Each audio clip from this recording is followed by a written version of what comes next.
Excellent. So my name's Alex Stewart. I work for Elm Mobility, and this is our first vehicle prototype that we have on the road.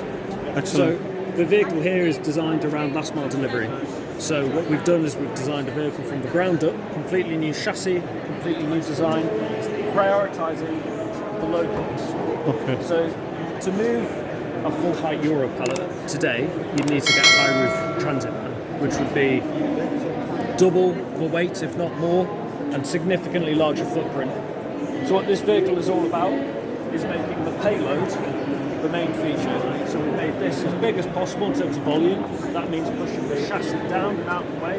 That means putting the battery packs low and putting a pack on either side of the chassis rails. And that means that we can get a full height pallet, Euro pallet, and we can get another half pallet in the back. So this is significantly more efficient than your compact vans, 2.5 ton vans, 3.5 ton vans. There's more space at the back, yeah? More space at the back, and it's extremely lightweight. Okay. And the lightweight means that you don't need as big a battery to get the same range. You have lower wear on consumables like tyres and brakes. And everything is focused around delivery. So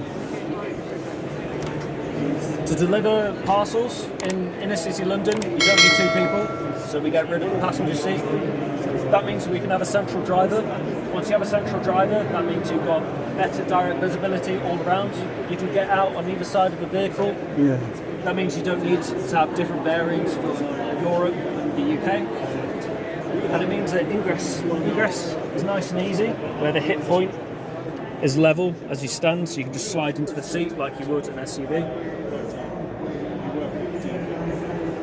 It's automatic, isn't it? So, because it's an electric vehicle, we just have the drive controls at the base of the steering wheel. And it's two pedal driving. We have regen, so we can claim back some of that energy when we're braking. This vehicle category, L7E, is limited in terms of weight and power. So we can have 15 kilowatt peak power out of the motor in the rear, and we have a 50 mile an hour top speed. And that makes it suitable for places like inner city London, inner city Paris, dense urban centres that have low speed, things like congestion zones. This is a much more appropriately sized vehicle for moving this sort of cargo, things like Amazon, DPD, rapid fulfillment, rapid food, cargo zoom, things like that. It's much more appropriately sized than having the large transit vans.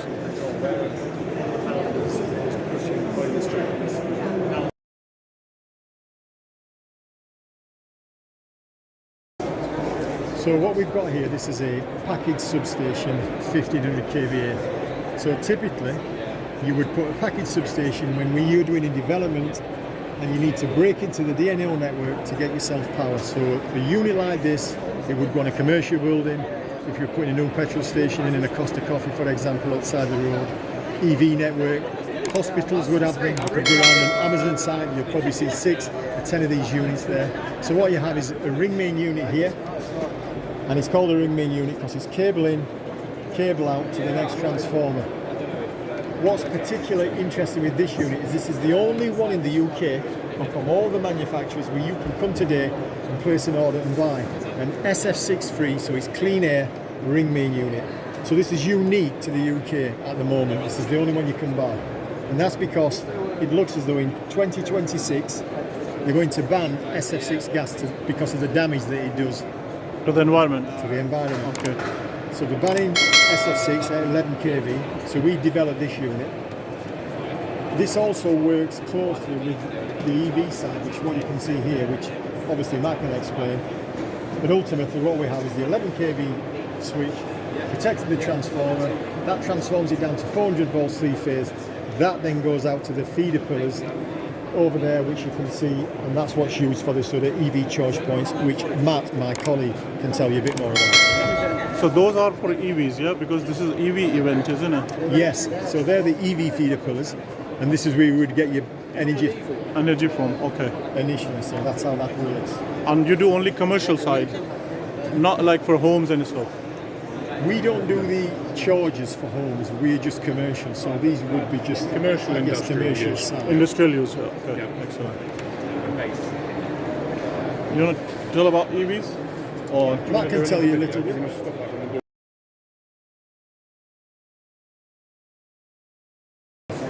So you were previously looking at a package substation that my colleague Glyn took you through.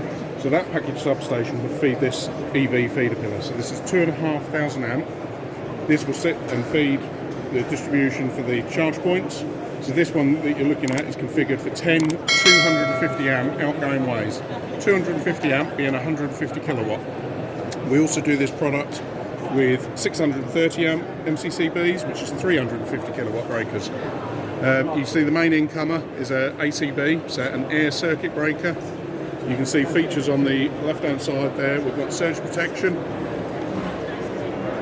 We've got some terminals here for an RTU, so a remote terminal unit can be installed on this to remotely monitor and switch the ACB. So from a safety point of view, it's a key feature that we can do that. You can see there's some terminals here. That is for the COP metering side of things, and if we go around the corner, you can see this is the metering section. So this is COP 5 metering. Somebody's done it up. You can see the terminals there for the meter operator to come in, and they would install that meter there that you can see that has been installed like that. And that's COP 5 metering, and the reason it's COP 5 metering is because it's metered on the live side, and there's 3 CTs here for COP 5. Yeah. And this section here is the incoming cable side of things. So if you look at the lines that we've drawn on our stand from the package substation, that represents the cable going into the feeder pillar. So there is a purpose for those lines, yeah? And then the purpose of the line is to represent cable. Cables. So, Okay. So these lines are representing cables, yeah? yes, Excellent. that's right. Thank you so much.